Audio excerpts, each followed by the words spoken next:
dari anak itu kan dia khawatir ya, nanti kalau saya cerai gimana saya nafkahin anak saya gitu kan. Betul.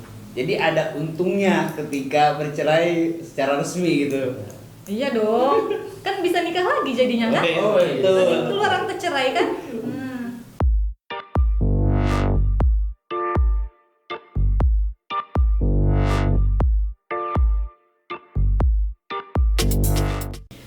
Masih bersama Bang Tatang Official dalam acara Rubrik Hukum 30 menit ke depan.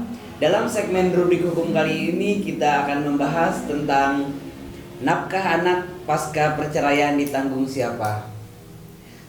Dalam segmen Rubrik Hukum kali ini masih bersama saya Muhammad Surahman dan juga rekan saya Dwi Haryadi dan Suci Kusumawardani dan satu lagi Ari Sandi. Ya, Pak.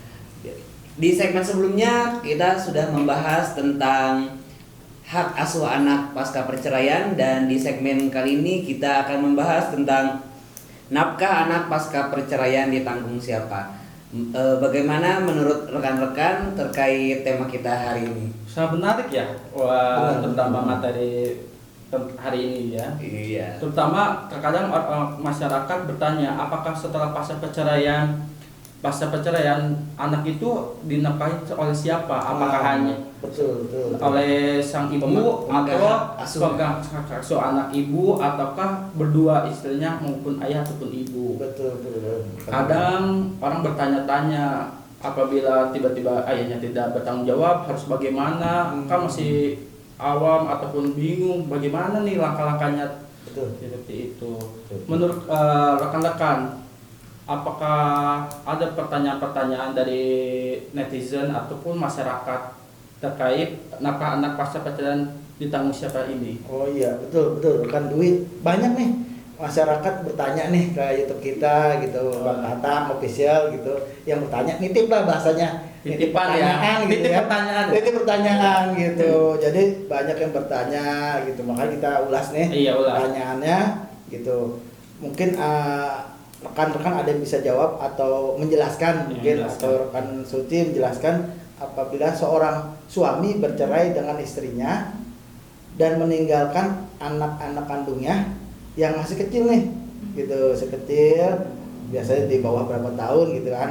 Nah, setelah bercerai siapa yang wajib menafkahi anak-anak tersebut? Ya, jadi ada kekhawatiran gitu ya. Betul, kalau si istri atau si ibu dari anak itu kan dia khawatir ya, nanti kalau saya cerai gimana saya nafkahin anak saya gitu kan. Betul.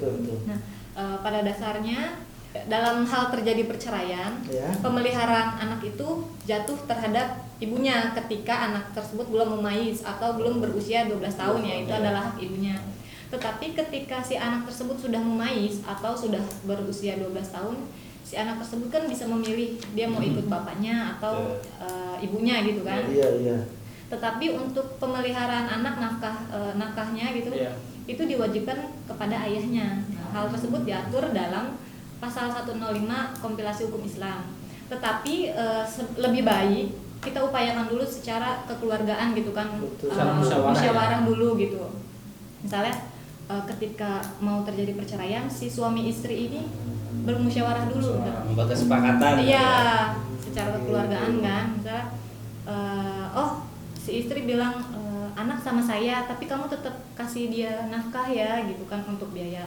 Yang penting akses ya. Iya. Akses bisa si suami juga bisa bertemu, bisa mengajak main. Nah, itu lebih baik ya. Lebih baik. Tetap menjaga komunikasi. Untuk menjaga psikis anak juga kan ke depannya. Iya, meskipun ayah dan ibunya sudah tidak bersatu lagi, tetapi yang harus menghidupi kedua anaknya atau bapak anaknya itu tetap kedua orang tuanya seperti itu. Jadi anak belum berumur 12 tahun masih haknya di ibunya ya. Haknya ibunya. Iya, gitu. Tapi setelah 12 tahun si anak tersebut bisa memilih. Memilih. Tetapi kewajiban nafkah tersebut masih di ayah. Nah, kadang kan si ayah tuh nggak mau ya gitu. Saya tidak mau menafkahi, ini ada yang nggak mau gitu kan. Lepas tanggung jawab. Iya, lepas tanggung jawab lah istilahnya kan. Nah, pengadilan itu bisa memberikan kewajiban kepada si ayah itu untuk memberikan nafkah. Betul. Nah, lalu kemudian untuk kapan sih saatnya nafkah anak itu dapat diajukan? Apakah bisa berbarengan dengan atau pada saat mengajukan gugatan perceraian?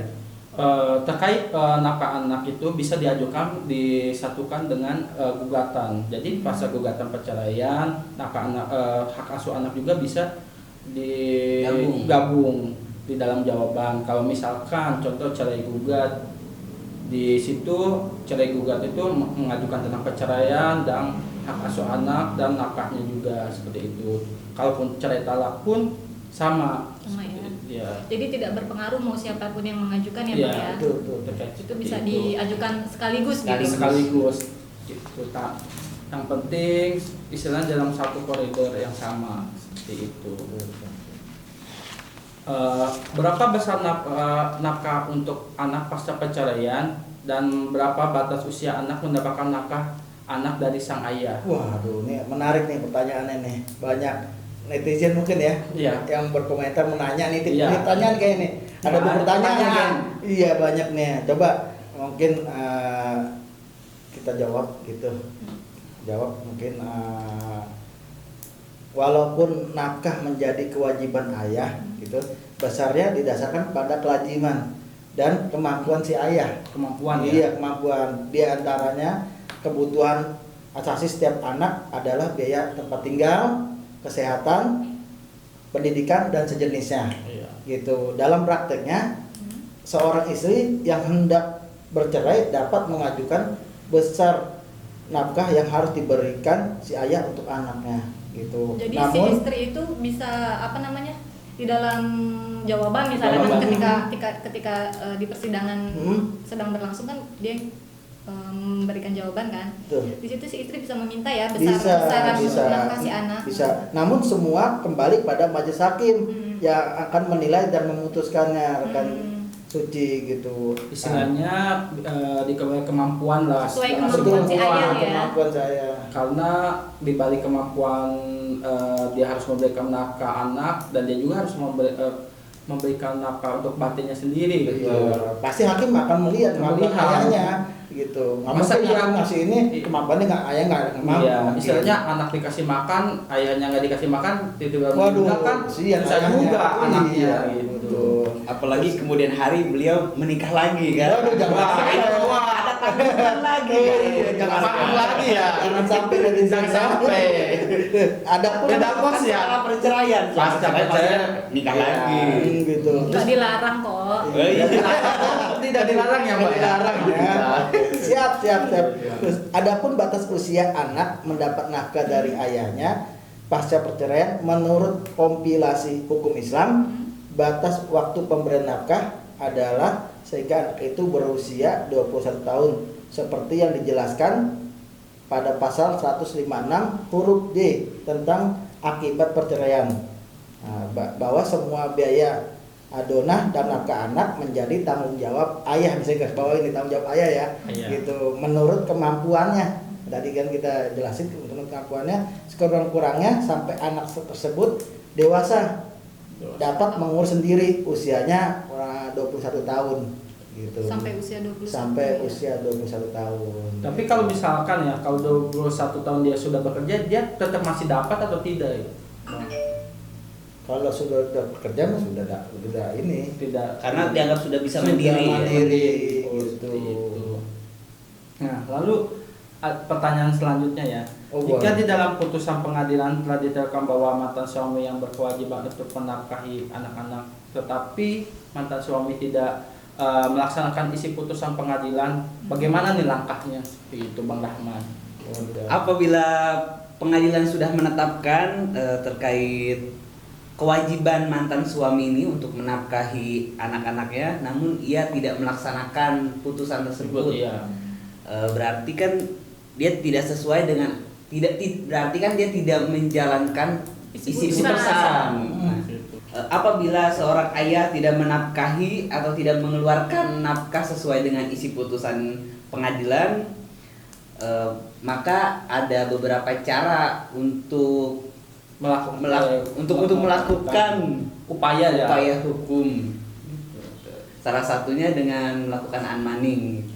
Unbanding itu kepada unbanding itu di pengadilan negeri atau pengadilan agama, Bang? Untuk unbanding sendiri apabila perceraian itu dilakukan di pengadilan agama berarti diajukan lagi di pengadilan agama ke ketua pengadilan ke ketua pengadilannya. Istilahnya tergantung dikembalikan lagi dengan agamanya masing-masing lah. Iya betul. Kalau Islam berarti ada agama.